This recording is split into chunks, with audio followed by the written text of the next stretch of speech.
चलिए, आज राष्ट्र की आवाज की शुरुआत मैं अमेरिका, चीन, ताइवान से करना चाहता हूं। और जो हालात रूस और यूक्रेन में बने हुए थे, आज कमोवेश उसी तरीके के हालात ताइवान और चीन में बने हुए हैं। मेरे साथ बहुत ही खास मेहमान इस वक्त जुड़ गए हैं। जैद तरार साहब अमेरिकी विदेश विभाग के प्रवक्ता हैं। जैद साहब, बहुत बहुत शुक्रिया आपका न्यूज इंडिया को राष्ट्र की आवाज को वक्त देने के लिए।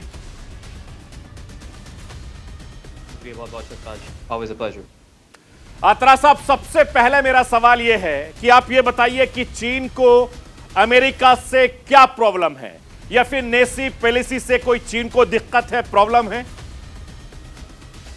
जी सरफराज, पहली बात तो ये है कि मैं बहुत ही स्पष्ट तौर पर ये कहना चाहूँगा आपके व्यूअर्स के लिए कि असल में अगर आप राष्ट्रपति बाइडेन से पूछें कि उनका क्या ख्याल है इस वक्त चीन के हवाले से, वो आपको ये बताएंगे कि असल में हम चाहते हैं कि हम अपने अमरीकी चीन जो ताल्लुकात हैं वो बहुत तवज्जो, बहुत सोच समझ कर हम संभालें। हम नहीं चाहते कि तनाव बढ़े, कि टेंशन बढ़े। हम नहीं चाहते कि हम लड़ाई झगड़ा में फंस जाएं। क्यों? क्योंकि इसमें अमेरिका का फ़ायदा नहीं है कि अगर हम बिला वजह चीन के साथ लड़ाई करें, या हम उनके साथ मुकाबला करें, या हम उनके खिलाफ हों हर सूरत। हाँ, ये है कि जब वो, हम समझते हैं कि जब वो कुछ अंतर्राष्ट्रीय कानून के खिलाफ करते हैं, जैसे साउथ चाइना सी में अगर वो किसी आइलैंड को कब्जा करने की कोशिश में है तो वो तो गलत है। वो तो हम आवाज़ उठाएंगे। जब गलत काम हम देखते हैं तो हम बिल्कुल ऊंची आवाज़ अपने साझेदारों के साथ, G7 के साथ हम आवाज़ उठाएंगे जब हम देखते हैं कि कुछ सही रास्ते पे नहीं जा रहा। लेकिन ये कहते हुए इसका मतलब ये नहीं कि हम हर सूरत चीन के खिलाफ हैं, या हम चीन को नीचे रखना चाहते हैं, या हम किसी सुपर पावर मुकाबला में जाना चाहते हैं। तरार साहब, जब आपके 5 सीनेटर ताइवान जाते हैं तो चीन चुप हो जाता है, और नेसी पॉलिसी जाती है तो चीन भड़क जाता है, ऐसा क्यों? देखिए, ये अब सवाल जो है अब खुद पूछ रहे हैं अपने आप से कि देखिए, असल में ये जो दौरा हम देख के अभी हमने देखा है हमारे लीडर पेलोसी से, ये कोई नई बात नहीं है। ये पहले भी हो चुका है। हाँ, ठीक है कि कई साल पीछे न्यूट गिंगरिच की बात है, लेकिन ये हो चुका है, इसका प्रेसिडेंट है। ये नहीं है कि कभी नहीं हुआ।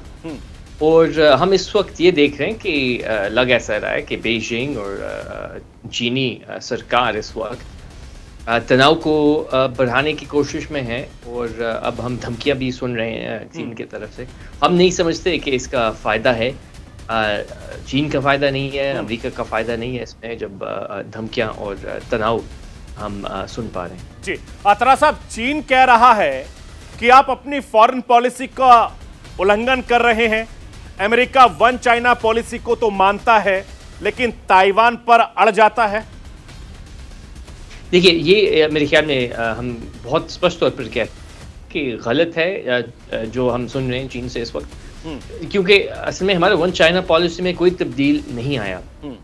तो हम समझते हैं कि ताइवान चीन का एक हिस्सा है। हम समझते हैं कि एक ही चीन है, बल्कि हम खुद ताइवानीज रिलेशंस एक्ट, हमारा कानून है अमेरिका में, जिसके मुताबिक हम अपने जो ताल्लुकात हैं ताइवान के साथ वो हम चलाते हैं। तो बहुत स्पष्ट तौर पर हम कह चुके हैं कि कोई तब्दील नहीं आया हमारा ताइवान पॉलिसी में। और हम ये भी इस बात पर जोर दे रहे हैं बार बार कि हम नहीं चाहते कि कोई भी साइड, चाहे वो ताइवान हो, चाहे वो चीन हो, चीनी सरकार हो, कि वो ताकत और लड़ाई और बंदूक के जरिए कोई भी सूरत हाल को तब्दील करने की कोशिश करें। तरार साहब, ताइवान बहुत छोटा सा देश है। ऐसा तो नहीं हो जाएगा कि दो बड़े देशों की तकरार में एक छोटे देश ताइवान से देश को बड़ा नुकसान हो जाए? आप किस नजरिए से देख रहे हैं? देखिए, हम भी समझते हैं कि बिल्कुल ठीक है आपने कि ताइवान यकीनी तौर पर एक छोटा आइलैंड है, लेकिन हम नहीं समझते कि एक ताइवान एक ऐसा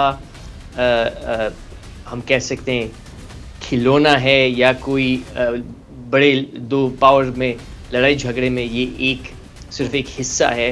हम समझते हैं कि ताइवान बल्कि इनका जो जो अंतर्राष्ट्रीय तौर पर जो उनका भूमिका है वो अपनी जगह है। और अगर आप सेमीकंडक्टर को आप ले लें या कोई भी आप हाई टेक टेक्नोलॉजी को लें तो ताइवान का एक पूरी अंतर्राष्ट्रीय सप्लाई में वो भूमिका है। तो हम नहीं समझते कि ताइवान एक ऐसा जगह है जो कि एक आप कह सकते हैं कि चीन और अमेरिका के खिलाफ एक मसला बन जाएगा। हाँ, तार साहब, अमेरिका सुपर पावर है, ये पूरी दुनिया जानती है, और ये मैं आपसे समझना चाहूंगा, हिंदुस्तान की आवाम समझना चाहेगी, दुनिया के लोग जो इस वक्त न्यूज़ इंडिया को देख रहे हैं वो ये समझना चाहेंगे कि अगर चीन ताइवान पर हमला कर देता है तो चीन के 27 लड़ाकू विमान ताइवान के आसपास घूमते नजर आए। ऐसे में अमेरिका कितनी पावर का इस्तेमाल करेगा, कर सकता है, क्या लग रहा है आपको? देखिए, हमारे ताइवान रिलेशंस एक्ट में ये बल्कि लिखी हुई है, तो आप कोई भी आपके व्यूअर्स जाके पढ़ भी सकते हैं इस कानून को। और उसके मुताबिक हाँ, हम बिल्कुल ताइवान को सुरक्षित रखेंगे, ये हमारे वादा है उनके साथ। और मेरे ख्याल में इसमें कोई शक नहीं होना चाहिए कि हम बिल्कुल ताइवान के साथ खड़े हुए हैं। और बल्कि खुद कल मेरे कॉलीग वाइट हाउस से जॉन कर्बी ने ये कहा है कि हमने $1 बिलियन के हथियार भी दिए हैं ताइवान को। इसका मतलब ये नहीं है कि हम तनाव को बढ़ाना चाहते हैं या हम चीन के साथ लड़ाई झगड़ा की कोशिश में हैं। तारा साहब, एक सवाल और करना चाहता हूं। आतंकी अलकायदा जो अल जवारी था उसके खात्मे पर सबसे पहले आपको मैं बधाई भी दूंगा, क्योंकि पिछले 21 सालों से लगातार वो दहशतगर्द छुपा रहा ओसामा बिन लादेन की तरह, लेकिन आप लोगों ने बड़ी समझदारी से उसको मौत के घाट उतार दिया। लेकिन ये कितने दिन की मेहनत है, ये हम आपसे जरूर समझना चाहेंगे।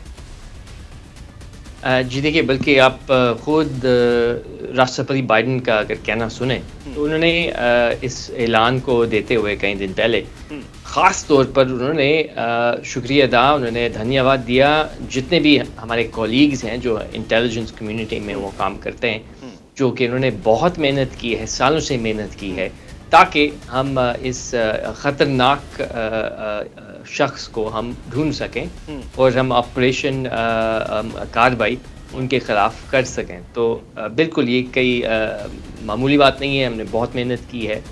क्यों हमने की है, ये तो ज़ाहिरी बात है, क्योंकि हम समझते हैं कि जो आतंकवाद से जो ख़तरा आता है वो सिर्फ अमेरिका की तरफ नहीं है, बल्कि पूरी विश्व में ये खतरा जो है ये फैल जाती है, सिर्फ एक देश की बात नहीं। बिल्कुल। तारा साहब, अब से लगभग 24 घंटे 48 घंटे पहले मैं अपने शो में ही इस पूरे ऑपरेशन को मैंने दिखाया, पूरा डिकोड किया, और जिस तरीके से अल जवारी का खात्मा हुआ उस वक्त ओसामा बिन लादेन की याद दिलाता है।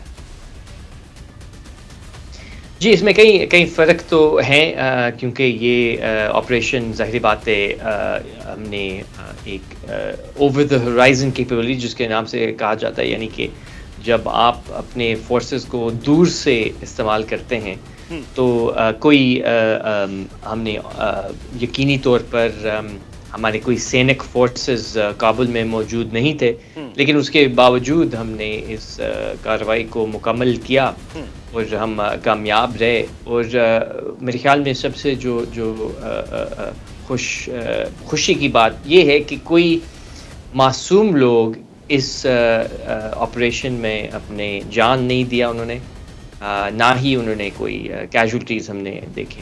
बिल्कुल, और इसीलिए मैंने कहा कि मैं आपको मुबारकबाद देता हूं, क्योंकि जिस तरीके से आपकी सरकार ने, आपकी सेना ने इस ऑपरेशन को अंजाम दिया, घर में घुस के दुश्मन को मारा, वाकई काबिले तारीफ है। बहुत बहुत शुक्रिया जैक तरार साहब, आपका वक्त देने के लिए बहुत बहुत शुक्रिया।